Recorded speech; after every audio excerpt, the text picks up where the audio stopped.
The handcuffs bit into my wrists, leaving raw red marks. The interrogation room was claustrophobic, the harsh white light bearing down like an accusation.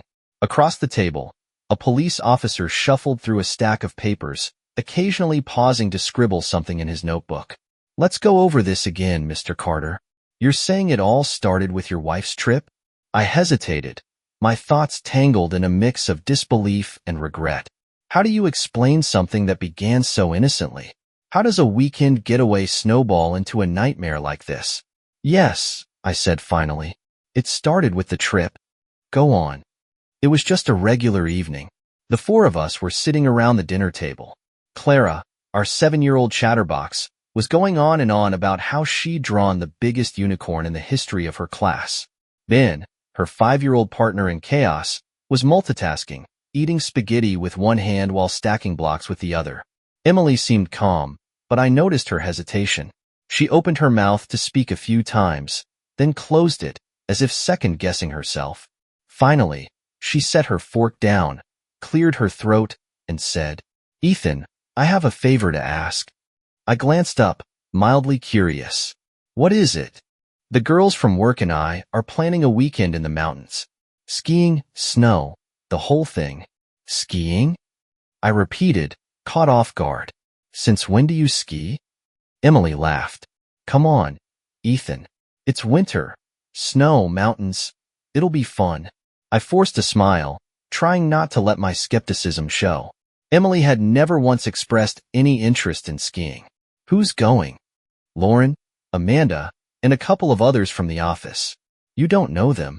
She shifted her focus back to her plate, clearly trying to end the conversation. "When are you leaving?" "Friday morning. I'll be back Monday before work." "And the kids?" Emily hesitated just long enough for me to notice, then replied, "They'll stay with you. You can manage, right?" Before I could answer, Clara jumped in. "Mom, can I come with you?" Emily leaned over and kissed the top of her head. "Sorry, sweetie, this is just for grown-ups. Will you bring me a snow globe?" Clara asked, undeterred. "Of course," Emily promised with a smile. Ben, oblivious to the conversation, was busy balancing his tower of blocks. But something about the exchange gnawed at me. Something didn't feel right. Later that evening, after the kids were asleep, I found Emily in the bedroom, folding clothes into a suitcase. "How much stuff do you need for a weekend ski trip?" I asked, leaning against the doorframe. She laughed without looking up. "It's not just skiing. There's a sauna. Parties. We want to relax." I nodded, though my eyes were drawn to the cocktail dress lying on the bed, the one she reserved for special occasions. "Fancy dress code for the slopes these days?" I joked, gesturing toward it. "It's just in case we go somewhere nice for dinner," she said lightly. Her answer made sense, but something about it didn't sit right. Friday morning was chaos. Ben couldn't find his favorite toy dinosaur, and Clara was waging a war of indecision over which ribbon to wear to school. Between the whirlwind of breakfast and backpacks, Emily struggled to close her suitcase. "You're sure you'll be okay?" she asked, glancing at me over her glasses.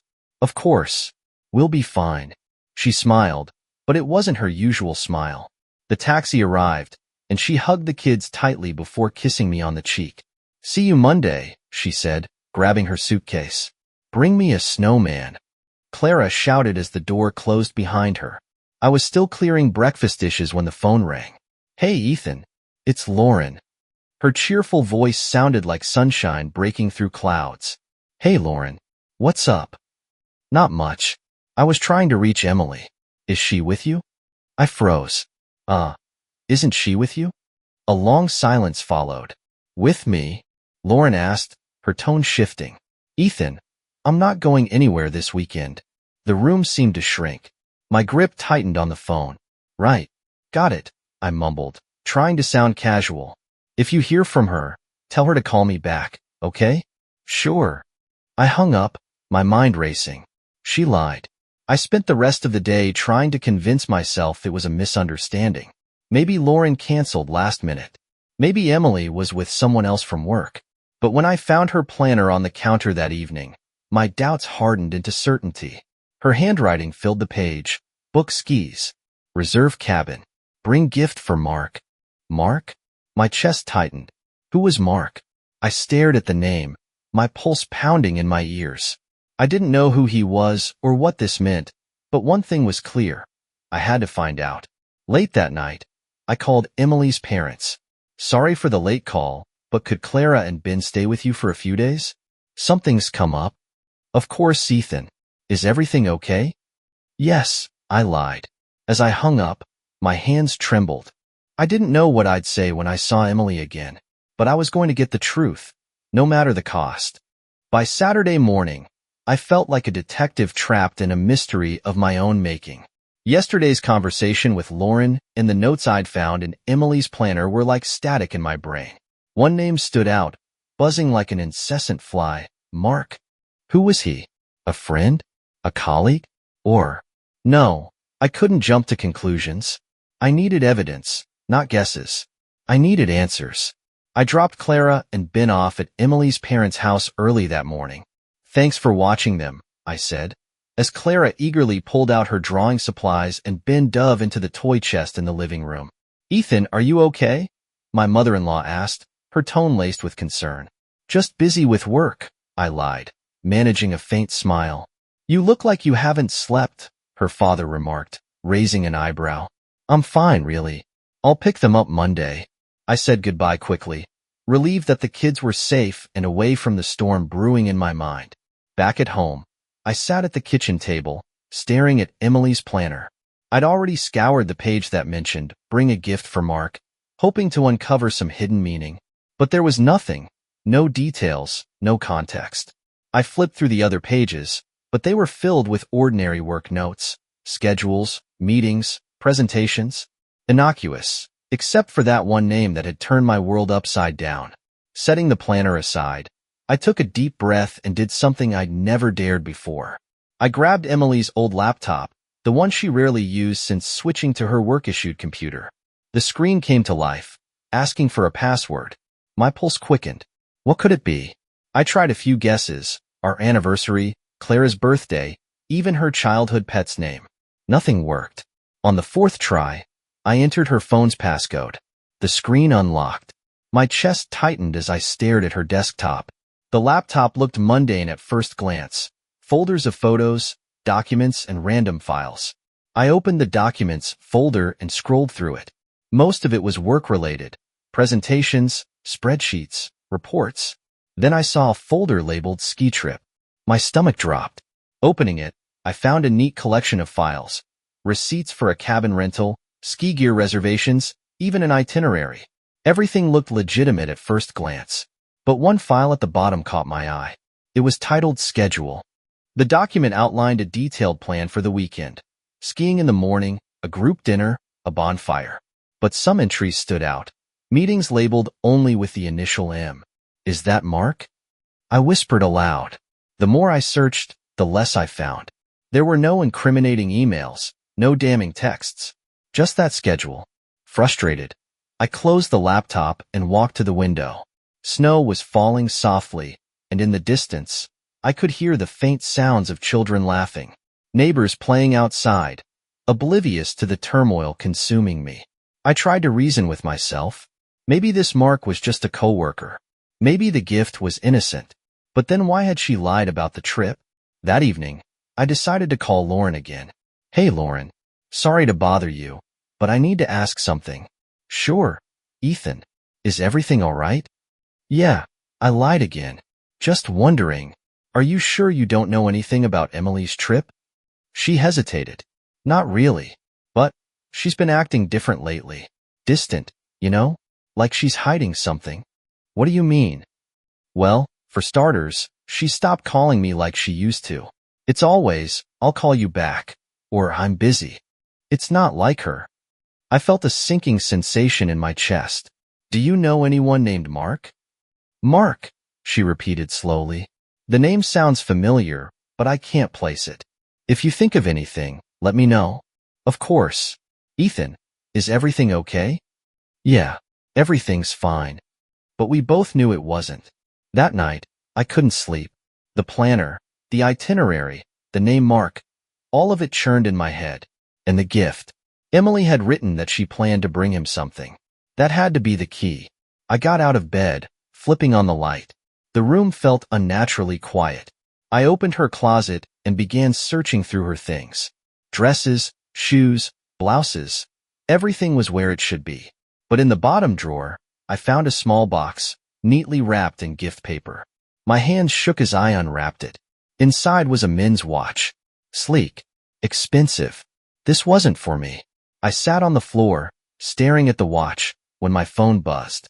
It was a message. From Emily. Good night. Love you and the kids. I gritted my teeth, anger bubbling just beneath the surface. How could she? I replied. How was your day? Her response came almost instantly. Great. Tired, but the slopes are amazing. Worth it. I didn't text back. By Sunday morning, I knew I couldn't ignore the truth any longer. From the itinerary, I had the address of the cabin she'd rented. If I went there, I could see for myself.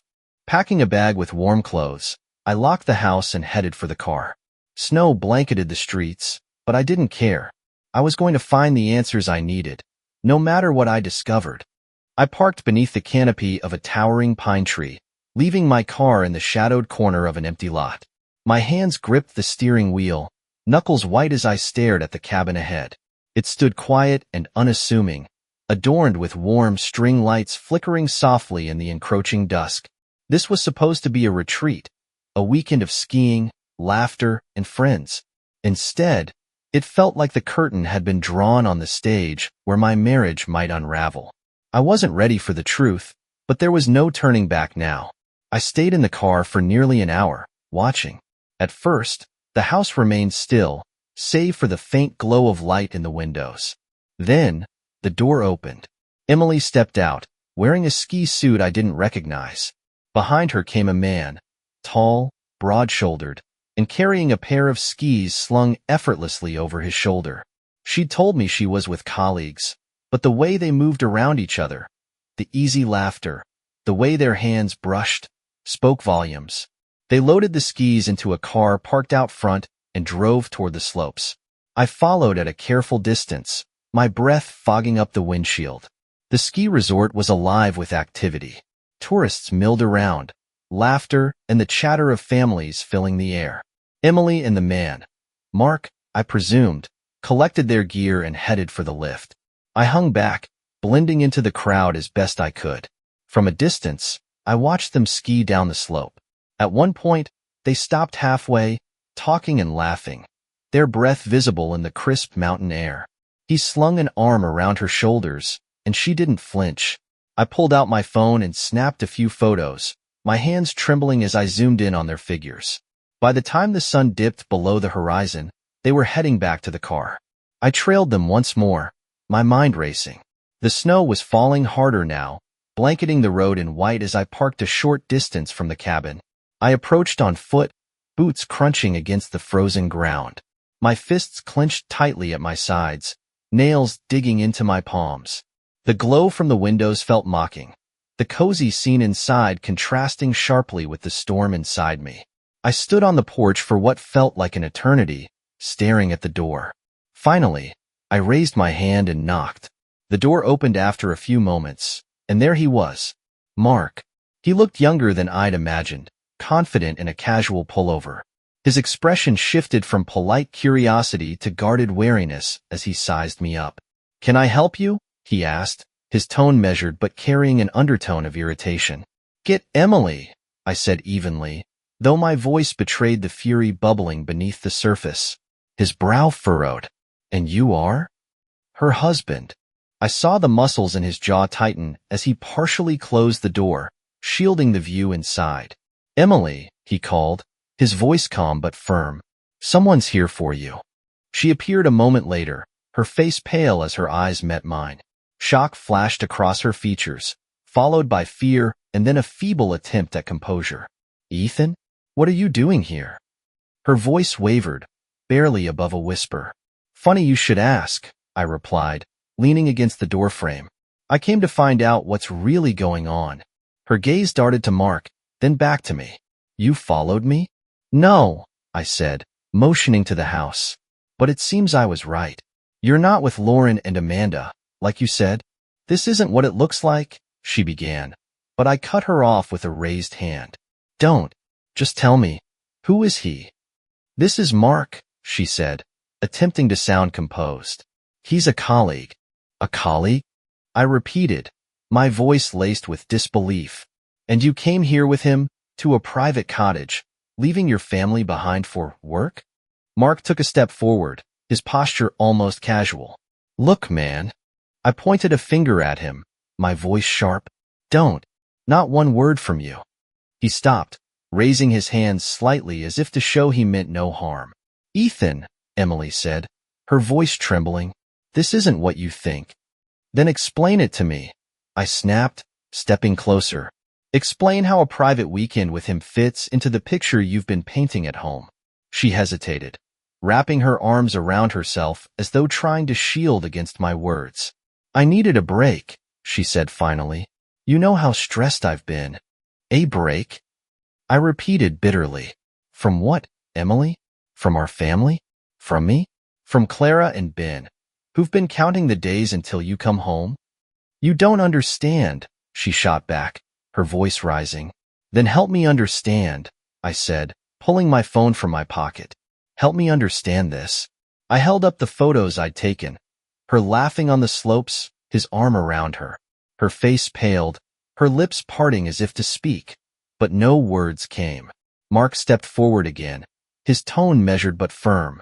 Maybe you should stop making a scene. Nothing happened. It's just a ski trip. A ski trip? I barked, the anger in my voice finally spilling over. In a private cabin with wine and candlelight? Don't insult me. Emily's voice cracked as she tried again. Ethan, it's not what you think. Then what is it? I demanded. Because from where I'm standing, it looks like you lied to me, left your kids, and came here to be with him. She looked away, her shoulders slumping. Ethan, she began, but I'd had enough. I stepped back and took pictures of the room. The wine glasses on the table, the candle still flickering, and the receipt on the counter with both their names. What are you doing? She asked, alarmed. Making sure I have proof when you try to twist this, I said, my voice cold. Ethan, wait. But I didn't. I walked out, ignoring her pleas as I stepped back into the cold night. As I drove away, the storm outside matched the one raging within me. There was no going back now. The drive home was a blur, my chest heavy with anger and betrayal. The car slid slightly on the icy road, but I barely noticed. My thoughts churned, replaying the events of the past day like a broken record. Emily. She had stood in that doorway as if nothing was wrong, as if her lies were a trivial misunderstanding I should simply brush aside. But I couldn't.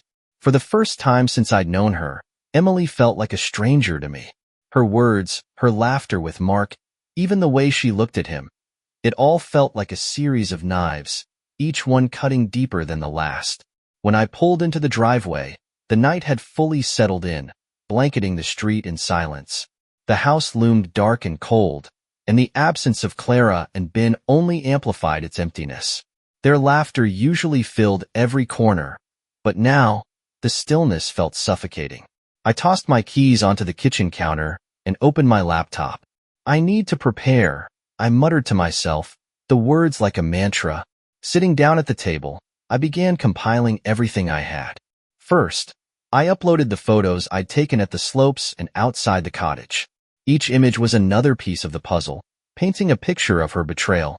Next, I turned to the files from her laptop. The cottage reservation confirmation stared back at me, the words sharp and undeniable. Guests, too. Her notes offered even more clarity. A to-do list written days before the trip included the chillingly simple line, gift for Mark. It felt almost mocking in its mundanity. Hours slipped by as I combed through every detail, my eyes burning from the screen's harsh light. I leaned back in my chair, the weight of it all pressing down on me. Every detail, every laugh, every glance, looped in my mind, fueling the fire of betrayal burning inside me. Unable to sit still, I opened a new browser tab and began researching divorce proceedings. Legal forums, articles, custody advice. It was overwhelming, but I refused to let the complexity deter me.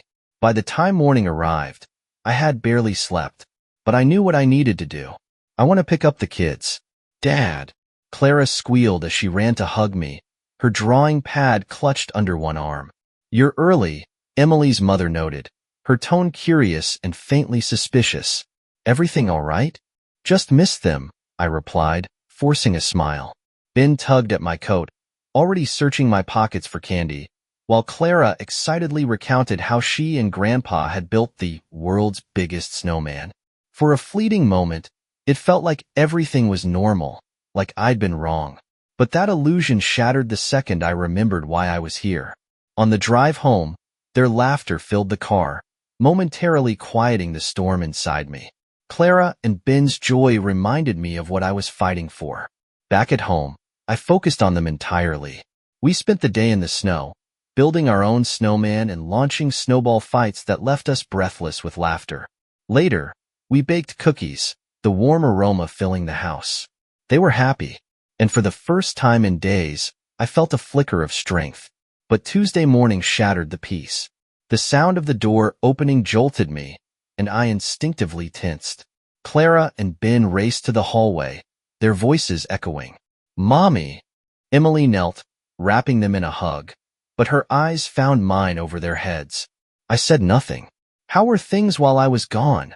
She asked, her tone overly casual. Dad made a huge snowman. Clara chimed. And cookies. Ben added, his face smeared with crumbs. Emily tried to smile, but it didn't reach her eyes. We need to talk, I said once the kids had run back to their toys. She nodded, her gaze dropping. After they're asleep, I added. She didn't argue. That evening, I sat at the kitchen table, a folder of evidence in front of me. The weight of what I was about to do settled heavily on my shoulders, but I didn't waver. Emily appeared in the doorway, hesitant. Sit, I said, motioning to the chair across from me. She obeyed, her arms crossed defensively. What's this? She asked, nodding toward the folder. This, I said evenly, is everything I need to prove you betrayed me. Her lips parted as if to protest, but I raised a hand to silence her. No excuses, Emily. Just the truth. She exhaled shakily, her fingers nervously twisting the hem of her sleeve. It was a mistake, she whispered. I didn't mean for it to go this far. How far did it go? I demanded, my voice cold. She looked down, her silence louder than any answer.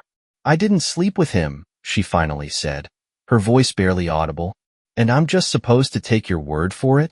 I slid the photos across the table. The cottage, the wine, the plans. How am I supposed to believe you? Tears welled in her eyes. I needed a break. I was suffocating. Suffocating? I repeated, a bitter laugh escaping. So, your solution was to lie to me? To abandon your family for him? I didn't want to hurt you, she said through tears. But you did, Emily. You shattered everything. She reached out as if to touch my hand, but I pulled back. I won't let you take the kids, I said firmly. Her face paled. You're filing for divorce? I don't have a choice. She covered her face with her hands, her shoulders shaking. The next morning, I made the call. I need to file for divorce, I told the lawyer, my voice steady despite the turmoil inside. Do you have evidence? He asked. I listed everything I'd gathered. Photos, reservations, her notes. With this, you have a strong case for custody, he said. His words were a lifeline, giving me the strength to move forward. Whatever came next, I would be ready. The morning I decided to file for divorce was cold and unrelenting, much like the emotions churning within me. I sat in my car outside the courthouse, gripping the steering wheel as my thoughts collided like waves in a storm. This wasn't a decision I'd made lightly, but it was the right one. On the seat next to me lay a folder filled with everything I'd gathered. Photos, messages, receipts. Proof that this wasn't a marriage destroyed by neglect, but by betrayal. Taking a deep breath, I stepped out of the car and into the icy air. The courthouse loomed ahead, its stark facade as cold as the journey I was about to embark on. Inside, the quiet was suffocating. I approached the registrar's desk, where a woman with tired eyes and glasses looked up at me. How can I help you? She asked in a monotone voice. I'm here to file for divorce, I said, my voice steadier than I expected, as I pulled the folder from my bag. She handed me a stack of forms. Fill these out and submit them to the clerk in room 204. I nodded and found a small table in the corner, where I sat and began filling out the paperwork. Every question on those forms felt like a final blow to what we had once built. Name, date of marriage, grounds for divorce. Each word was another nail sealing the coffin of my relationship with Emily. When I handed the completed forms to the clerk, she gave me a receipt and a notice of the first hearing. This is the beginning of the end, I thought as I stepped back into the cold. At home, I found Emily in the kitchen. She was unloading the dishwasher, her movements jerky and distracted. She froze when she noticed me standing in the doorway. We need to talk, I said. She turned slowly, her face pale. You've made your decision, haven't you? I nodded. Yes. I filed for divorce. Her legs seemed to give out, and she sank into a chair, her hands gripping the edge of the table. Ethan, are you sure? Am I sure? I repeated, my voice edged with disbelief. You lied to me. You lied to our children. You betrayed everything we built together. Yes, I'm sure. Her eyes welled with tears. I never wanted it to end like this. But it has, I said firmly. And that was your choice. We talked late into the night, discussing custody, finances, and the future. She tried to convince me she could change, that we could rebuild. But her promises felt hollow, too little, too late. You should have thought about that before, I said, my voice devoid of emotion. When you decided to choose Mark over us. She said nothing, her tears falling silently as she stared at the table. The hearings began a month later. The courtroom felt heavy, the weight of the moment pressing down on me as I sat across from Emily. Her lawyer shuffled through a stack of papers, whispering hurriedly to her. My lawyer presented the evidence methodically. Photos, text messages, receipts, and the booking details for the cottage. Emily tried to defend herself, claiming it was all a misunderstanding, a lapse in judgment. I never intended to harm my family, she said, her voice trembling. The judge interrupted, his tone firm. Your intentions are irrelevant, Mrs. Miller. We are here to address the facts. A few weeks later, the divorce was finalized. The judge ruled in my favor, granting me primary custody of Clara and Ben, with Emily receiving limited visitation rights. When the decision was read aloud, I felt an overwhelming mix of relief and sorrow. I had fought for my children, for their stability and safety, but the cost had been the complete dismantling of the life we once shared. That night, I sat alone in the kitchen. The house was silent, the kids tucked safely in bed. I stared at a mug of tea, now cold, as I let the reality of everything sink in. I had won the fight, but I felt hollow. Emily's life was no longer my concern, but I couldn't escape the weight of what we had lost. One evening, weeks after the court's decision, there was a knock at the door. When I opened it, Emily stood there, her face pale and gaunt, her eyes shadowed with exhaustion. You have no right to keep them from me, she said without greeting. I have every right, I replied evenly. It's the court's decision, Emily. She pushed past me into the house, her movements erratic. Are you trying to destroy me? Is that your goal?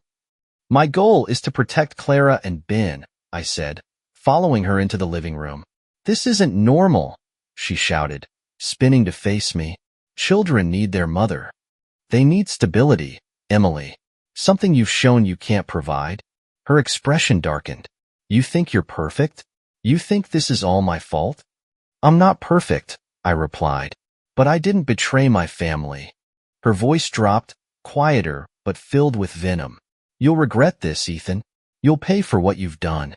Before I could respond, she grabbed a vase from the shelf and hurled it against the wall. Shards rained down onto the floor. Calm down, I shouted, stepping back as she reached for a knife on the kitchen counter. You stole everything from me, she hissed, gripping the blade tightly. Now I'll take everything from you. Emily, stop, I said, raising my hands. The kids are upstairs. Do you want them to see this? Her hand froze midair, the words sinking in. Tears filled her eyes as she dropped the knife and collapsed to the floor, sobbing uncontrollably. I called the police. When the officers arrived, she didn't resist. Her gaze burned with fury as they led her out of the house. I stood alone in the living room, surrounded by broken glass and fractured memories. Back in the interrogation room, the officer reviewing my statement looked up from the file. Is there anything else you'd like to add? No, I said quietly. That's everything. He nodded and stood, heading for the door. We'll verify everything. If your account holds, you'll be released soon. When the door closed behind him, I exhaled deeply, the weight of it all finally sinking in. I had protected my children, and that was all that mattered.